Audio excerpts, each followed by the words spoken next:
नमस्कार दोस्तों, स्वागत है फिर से आपका आपके अपने YouTube channel let's talk for awareness में। दोस्तों, ये तीसरा वीडियो है ट्रांसपोर्टेशन मॉडल से रिलेटेड, जिसमें हम ट्रांसपोर्टेशन मॉडल के इनिशियल बेसिक फिजिबल सॉल्यूशन निकालने के तीसरे मेथड के बारे में बात करने वाले हैं, जिसे हम बोलते हैं वोगल अप्रॉक्सीमेशन मेथड, जिसे वैम भी बोला जाता है। अब तक हमने पिछले वीडियोज़ में लीस्ट कॉस्ट मेथड और आपका नॉर्थ वेस्ट कॉर्नर मेथड दोनों के बारे में बात करी। दोनों से हमने सॉल्यूशन निकालने की कोशिश की और ये पता लगाया कि यार दोनों ही मेथड से कितनी कितनी कॉस्ट लगने वाली है। ये मेथड आपको क्या डिफरेंट देगा, क्या इससे आपकी कॉस्ट कम होने वाली है या नहीं, ये देखने की कोशिश करते हैं और साथ में हम इसके रूल्स एंड रेगुलेशंस को भी समझने की कोशिश करते हैं। दोस्तों, आपकी अंडरस्टैंडिंग के लिए प्रॉब्लम हमने सेम ही रखी है, चाहे हमने north west corner method use किया हो, चाहे लीस्ट कॉस्ट मेथड यूज़ किया।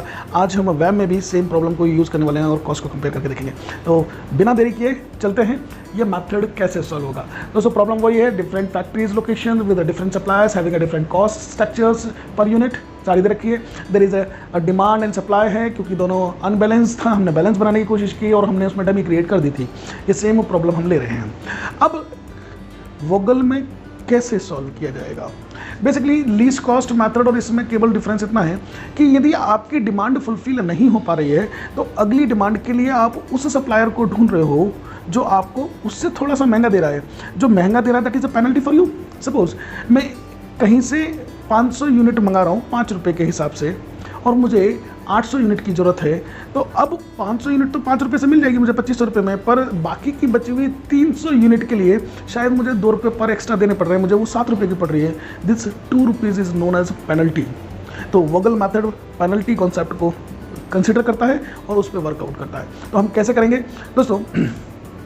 हम इस मेथड में पेनल्टीज़ निकालेंगे, पेनल्टीज़ जिसे हम एक्स्ट्रा कॉस्ट भी बोलते हैं। एक्स्ट्रा कॉस्ट कितनी लगेगी?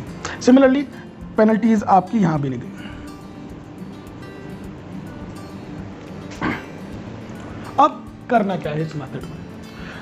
दोस्तों, चाहे आप रो से चालू करो, चाहे आप कॉलम से चालू करो, कोई फर्क नहीं पड़ता।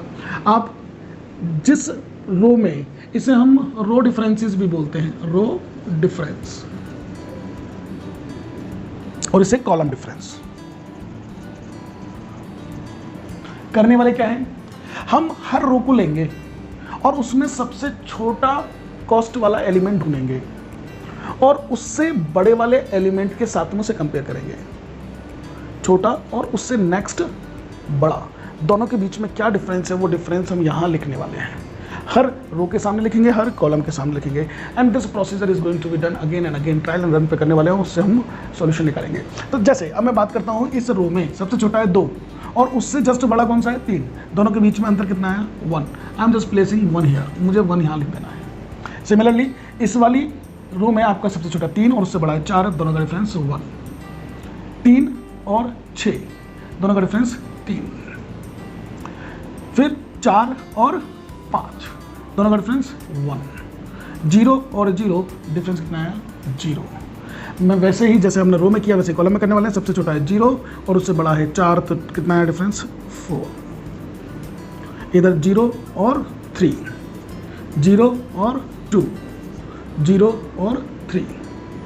अब करना क्या है, once you have calculated all the differences, means row differences और कॉलम डिफरेंसेज आपने निकाल लिए।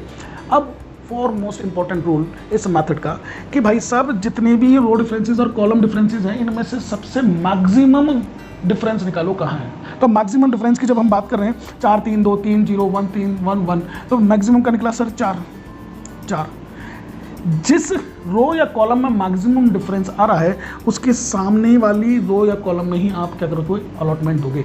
तो ये 4 मैक्सिमम आ रहा है, इसके सामने ही आप क्या कर सकते हो, अलॉटमेंट दे सकते हो। पर कुछ चीज़ें याद रखनी है। सर ऐसा तो हो सकता है ना, जैसे 3 के साथ हो रहा, 3 यहाँ पे है, यहाँ पे भी और यहाँ पे भी, और मैं कौन से वाले में दूँ? Whenever there is a tie in a maximum difference in a row and column, ये जो आपने डिफरेंसेस निकाले इनमें यदि कहीं टाई आ रहा है, 4 यहाँ पे भी और गलती से सपोज 4, हम समझने के हिसाब से बात कर रहे हैं, यदि 4 यहाँ पे भी होता तो क्या होता? अब बताइए सर मुझे इधर जाना है या इधर जाना है? तो रूल ये कहता है, when there is a tie between a maximum values of a row and column differences, आप दोनों में से जहां सबसे कम कॉस्ट होगी वहां अलॉट कर देना। ठीक है, देख लेते हैं सर। 4 से आया तो 3 रुपये सबसे कम है, और इधर से गया तो 0। अब किसे करो, 0 सबसे कम है, यही अलॉटमेंट होगा। पर गलती से यदि ऐसा होता तो कि सर यहाँ पे भी आपका क्या होता है, 0 होता, यहाँ पे भी क्या निकल कर रहा है, 0। उस केस में क्या करेंगे, अगेन आपका फिर से टाई हो गया, इधर भी 0 इधर भी 0। इन्होंने बोला यदि जो इनर कॉस्ट है उनमें टाई है तो उस केस में ये देखो कि सबसे ज़्यादा मैक्सिमम क्वांटिटी कहाँ दे सकते हो। सर यदि मैंने इसे दिया तो 400 यूनिट की अवेलेबिलिटी है, डिमांड 500 की, मतलब 400 जाएंगी, 400 अवेलेबल है। यदि मैंने इस 0 को दिया तो यहाँ 500 की डिमांड है और 500 की अवेलेबिलिटी कहाँ दे सकते हैं सर, यहाँ दे सकते हैं। तो जहाँ मैक्सिमम क्वांटिटी जाए वहाँ दे दो। सर फिर से यदि टाई हो गया तो फिर से टाई कैसे होगा सर, गलती से यहाँ पे भी आपका क्या निकल के आता, 500 निकल के आ जाता, फिर क्या होता, अगेन ये तीसरी बार टाई निकल के आ रहा है, बराबर आ रही है।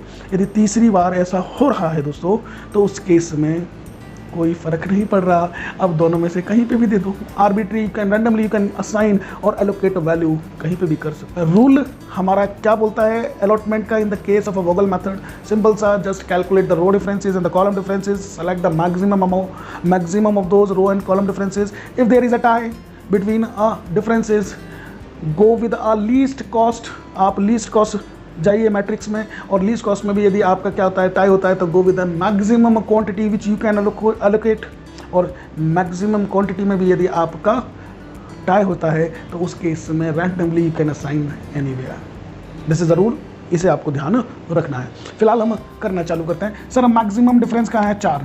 जहाँ पे आपका मैक्सिमम डिफरेंस है, just make in a box for reminding कि हमने कहाँ एलोकेट किया है। सर 4 को मैंने दिया, 4 को कहाँ दूंगा, 0 पे कितना दे सकता हूँ सर, 500 यूनिट। तो मैंने 500 यूनिट इसे दे दी।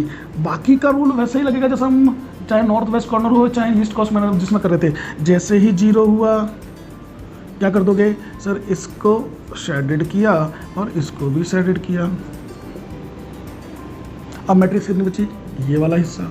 Again you are going to make apply the same rule and make a second try, और फिर से रो डिफरेंसेस और कॉलम डिफरेंसेस निकालना चालू कर दोगे। निकालते हैं सर, 2 और 3, सबसे छोटा 2, उससे बड़ा 3, दोनों में डिफरेंस अगेन 1।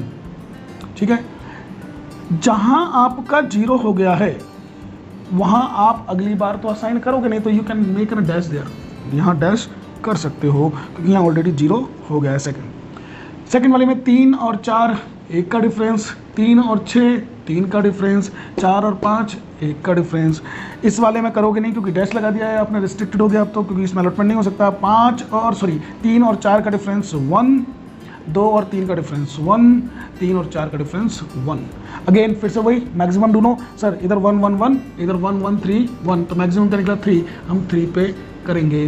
3 में कहाँ, सबसे मिनिमम जो होगा, मिनिमम क्या है 3, यहाँ करने वाले हैं। कितना करें सर, अवेलेबिलिटी है 200, डिमांड है 600, तो भाई जितना है उतना कर देते हैं। यहाँ हो गया 0, यहाँ 200, यहाँ 400, बच गई। जैसे ही 0 हुआ अगला अलॉटमेंट नहीं होगा, डैश लगा दिया आपने। ओके, अब जैसे ही डैश लगाया है 0 आ गया है, रूल क्या कहता है, शेड कर दो, कर दिया। अब बचा क्या आपकी, ये मैट्रिक्स बची है। फिर से वही डिफरेंसेस निकालना चालू करते हैं, रो डिफरेंसेस, कॉलम डिफरेंसेस, क्योंकि इसमें कोई फर्क नहीं पड़ा होगा, यहाँ तो 1 ही आ रहा होगा, इसमें भी कोई फर्क नहीं पड़ा होगा, यहाँ पे भी 1 आ रहा है, इसमें भी कोई फर्क नहीं पड़ा, यहाँ पे भी 1 आ रहा है। इधर तो हम अलॉट नहीं करेंगे, कोई डैश है। अब इधर चेक करते हैं, 3 और 4 का डिफरेंस 1, 2 और 6 का डिफरेंस। अब 2 से बड़ी कौन सी है, 6, तो 4 का डिफरेंस आया, और 3 और 4 का डिफरेंस 1, तो मैक्सिमम कौन सी निकली। अब सर इनमें कॉलम डिफरेंसेस में 1 4 1 और इधर 1 1 1, तो 4 सबसे बड़ा है, मैं इसे अलॉट करने वाला हूँ। मैंने 4 को अलॉट किया। 4 कहाँ जाएगा, मिनिमम में, मिनिमम कहाँ है 2, यहाँ करने वाला हूँ कितनी 300 यूनिट, यहाँ 300 करूँगा, यहाँ 0, यहाँ कितनी बची 100 यूनिट। जैसे ही ये 0 हुआ इसको भी मैंने सेट कर दिया। अगेन अब आगे अलॉटमेंट यहाँ नहीं होगा, डैश। फिर से डिफरेंसेस निकालता हूँ, कॉलम डिफरेंसेस, रो, मैं an number of time you are making just trial and just calculating the differences, row differences और कॉलम डिफरेंसेस आप निकालोगे और उसके हिसाब से ही आप अलॉटमेंट देने वाले हो। ओके, 3 और 4 का डिफरेंस 1, 4 और 5 का डिफरेंस 1, डैश। इधर देखते हैं, इधर तो डैश आ रहा है, इधर 5 और 4 का डिफरेंस 1, 7 और 6 का डिफरेंस 1, 4 और 3 का डिफरेंस 1। सर इधर भी एक एक, इधर भी एक एक, सब तो बराबर है। हाँ, अब सब बराबर है। अब हम चेक करेंगे कैसे, जो रूल मैंने आपको बताया था, रैंडमली कहीं से भी चालू करते हैं, यहाँ से 1 से। सर यदि इस 1 पे दिया तो मैं कितना 5 पे दूंगा, इस 1 से दिया तो मैं इस 1 से दिया तो 4 सबसे छोटा यहाँ दूंगा, इस 1 पे दिया तो 7 6 पे आएगा, इस 1 पे दिया तो 3 पे आएगा, इस 1 से दिया तो 3 है, इस 1 से दिया तो 4 है। तो सबसे अब आपके पास में 3 सबसे छोटा निकल रहा है, 3 सबसे छोटा 2 जगह से निकल रहा है, इस वाले 1 से भी निकल रहा है और इस वाले 1 से भी निकल रहा है। तो सर आप कहाँ से दें, इससे दें उससे दें? मैंने क्या बताया था, यदि डिफरेंसेस में टाई है तो इनर कॉस्ट में जाएंगे, और इनर कॉस्ट में भी आपका टाई आ रहा है तो उस केस में हम मैक्सिमम, सर यहाँ से 400 यूनिट हम किसी 400 यूनिट इसे देंगे, यहाँ हो गया 0, यहाँ बची 100, जैसे ये 0 हुआ यहाँ डैश आ जाएगा और ये भी आपका क्या हो गया, शेड इट। अब बाकी की बची हुई यूनिट 5 7 4 में देनी है। कितनी कितनी दे सकते हैं, क्योंकि ये एक ही बाकी है। आप फिर से यही डिफरेंसेस निकाल करके कर सकते हो, पर इसमें डिफरेंसेस कैसे नहीं है, इन्हीं को तो अलर्ट करना पड़ेगा, अब तो कुछ बचा ही नहीं है। तो 5 रुपये के हिसाब से आप कितनी दोगे सर, ये बची हुई जितनी भी डिमांड है 400 की, बची हुई 7 रुपये के हिसाब से 100, और 4 रुपये के हिसाब से 100, और ये सब जाएगी कहाँ से, यहाँ से। आपने सबसे पहले 4 पे दी होगी तो यहाँ बची होगी 500, फिर आपने 405 रुपये के हिसाब से दी होगी, बची होगी 100, और बाकी बची 7, आपने 7 रुपये के हिसाब से दे दी। सो आपके एलोकेशंस ये निकल के आए हैं, दीज आर योर एलोकेशंस। कौन कौन से सर, 1 2 3 4 5 6 7 एलोकेशन निकल के आ गए बाय यूजिंग दिस मेथड। वैम थोड़ा सा कॉम्प्लिकेटेड है, आप यदि थोड़ा सा ध्यान रख पाएँ, बस करना हमें इतना ही है कि जब भी हम रो और कॉलम डिफरेंसेस निकाल रहे हैं, हम सबसे पहले लीस्ट कॉस्ट देखेंगे और उससे अगली बड़ी वाली देखने वाले, दोनों के डिफरेंसेस को रो और कॉलम डिफरेंसेस में हम डाल देंगे। फिर उनमें से जो हाईएस्ट निकल के आ रहा है उसके सामने वाली रो या कॉलम में हम मिनिमम कॉस्ट एलिमेंट देख रहे हैं उसको हम असाइन करेंगे। पर यदि आपका हाईएस्ट डिफरेंसेस जो आप देख रहे थे उनमें यदि टाई है तो हम मिनिमम कॉस्ट वाले को देने वाले हैं, और मिनिमम में भी यदि आपका टाई रहता है तो हम मैक्सिमम क्वांटिटी जिसे दे सकते हैं उसे देंगे, और मैक्सिमम क्वांटिटी में भी यदि टाई है तो रैंडमली भाई साहब कहीं पे भी दे दो, कोई फ़र्क नहीं पड़ रहा है। This is a simple rule for using a VAM. अब हम वैम से कॉस्ट कितनी निकली ये भी तो हमें देखना पड़ेगा। हमने, यदि आपको याद हो तो नॉर्थ वेस्ट कॉर्नर रूल से 9000 निकाली थी, यदि हमने एलसीएम से हमने 5200 की कॉस्ट निकाली थी। अब हम तीसरा बात कर रहे हैं कि वैम से कितनी कॉस्ट है। I am just calculating out what shall be the cost in the case of ना वैम।